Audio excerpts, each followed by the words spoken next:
એક નાનકડી સોય, પણ એની તાકાત તો જુઓ. સદીઓથી આ જ સોયે મુસાફરોને મોટા મોટા સમુદ્રો પાર કરાવ્યા છે, અજાણ્યા રસ્તાઓ બતાવ્યા છે. તો આજે ચાલો આપણે આ જ દિશા બતાવતી સોય પાછળ છુપાયેલું રહસ્ય જાણીએ. આ બધું છે ને એક સીધા સાદા સવાલ પર આવીને ઊભું રહી જાય છે કે ભાઈ, એક ચુંબકને દર વખતે હંમેશા કઈ રીતે ખબર પડી જાય છે કે ઉત્તર દિશા કઈ બાજુ છે? શું આ કોઈ જાદુ છે? ચાલો આજે આ રહસ્ય પરથી પડદો ઉઠાવીએ. આ જુઓ, આ છે એ જાદુઈ સાધન, હોકાયંત્ર. એની અંદર રહેલી પેલી નાનકડી સોય એવું લાગે જાણે કોઈ અદૃશ્ય દોરી એને ખેંચી રહી હોય, હંમેશા એક જ દિશામાં. પણ ના, આ કોઈ જાદુ નથી. આ તો છે પ્યોર સાયન્સ. તો ચાલો સમજીએ કે આની પાછળનું વિજ્ઞાન શું છે. તો આ આખા રહસ્યનો જવાબ ક્યાં છુપાયેલો છે ખબર છે?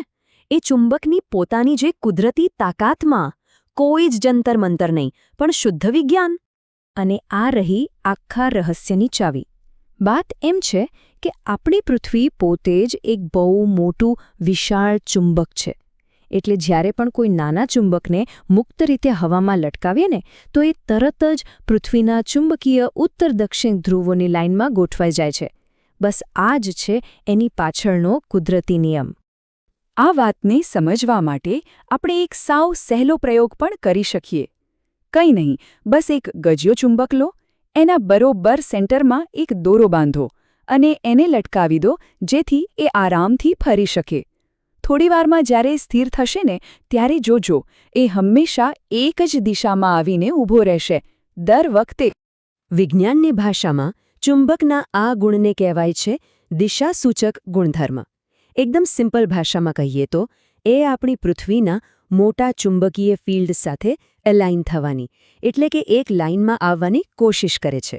અને બસ આ જ નાનકડા સિદ્ધાંત પર આખું રહસ્ય ટકેલું છે.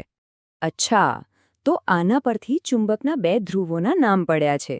જે છેડો ઉત્તર દિશા બતાવે એને કહેવાય ઉત્તર ધ્રુવ, એટલે કે નોર્થ પોલ.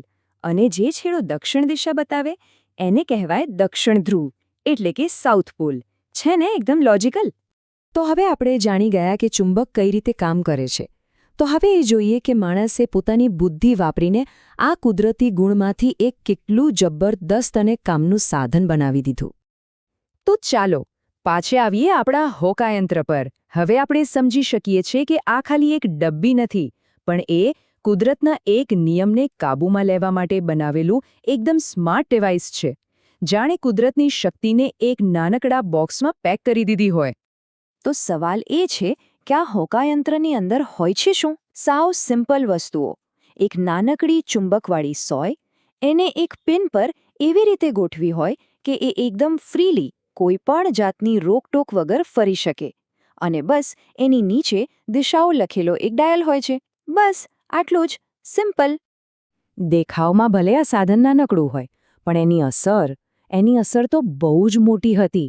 વિચારો, દિશા જાણવાની આ એક નાનકડી શોધે માણસનો ઇતિહાસ, વેપાર, નવી નવી જગ્યાઓની શોધ, આ બધું જ બદલી નાખ્યું.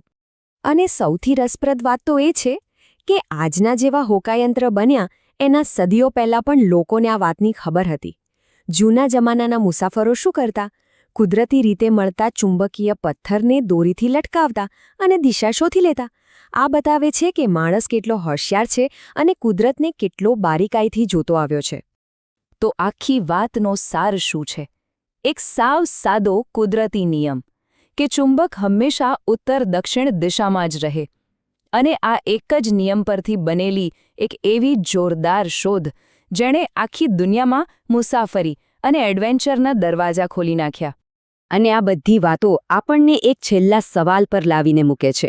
આજે આપણી પાસે જીપીએસ છે, ફોનમાં મેપ્સ છે, બધી ટેકનોલોજી છે, પણ તેમ છતાં દિશાની આ જે મૂળભૂત સમજ છે એનું આપણા જીવનમાં આજે પણ કેટલું મહત્વ છે, આના પર જરૂરથી વિચારવા જેવું છે, ખરું ને?